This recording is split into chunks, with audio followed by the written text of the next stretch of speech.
ত্রিপুরার রাজনীতিতে একসময় সিপিআইএম ছিল শুধু একটি রাজনৈতিক দল নয়, বরং একটি প্রভাবশালী সামাজিক রাজনৈতিক প্রতিষ্ঠান। কিন্তু 2026 সালে এসে সেই দলই আজ রাজনৈতিক পুনর্গঠন এবং অস্তিত্ব রক্ষার কঠিন লড়াইয়ের মুখোমুখি। এই বাস্তবতার প্রেক্ষাপটে আগরতলায় শুরু হয়েছে সিপিআইএম এর দুদিন ব্যাপী গুরুত্বপূর্ণ রাজ্য কমিটির বৈঠক। গতকাল দলের সম্পাদক মণ্ডলীর বৈঠকে আলোচনার পর আজ রাজ্য কমিটির বৈঠকের অন্যতম আলোচ্য বিষয় 5 রাজ্যের বিধানসভা নির্বাচনের ফলাফল।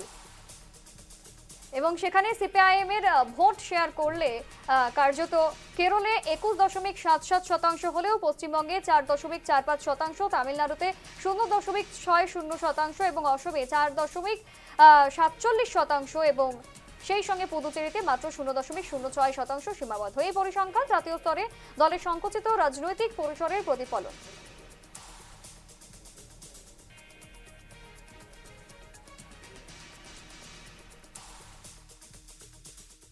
সারা দেশে 5টা রাজ্যের বিধানসভার নির্বাচন হয়েছে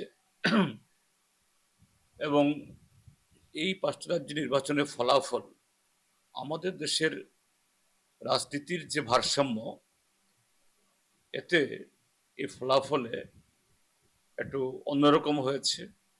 সেই জায়গায় আগামী দিনগুলোতে আমাদের পার্টি দেশের রাজনৈতিক লড়াই সংগ্রামে কি ধরনের ভূমিকা আমরা পালন করব এবং আজকে আগামীকাল প্রত্যেক মহকুমা থেকে, জেলা থেকে আমাদের প্রতিনিধিরা আসছেন, তাদের মধ্যে আলোচনা হবে এবং আমরা চৌলচেরা বিশ্লেষণ করে আমাদের আগামী দিনের পদক্ষেপ গ্রহণ করব।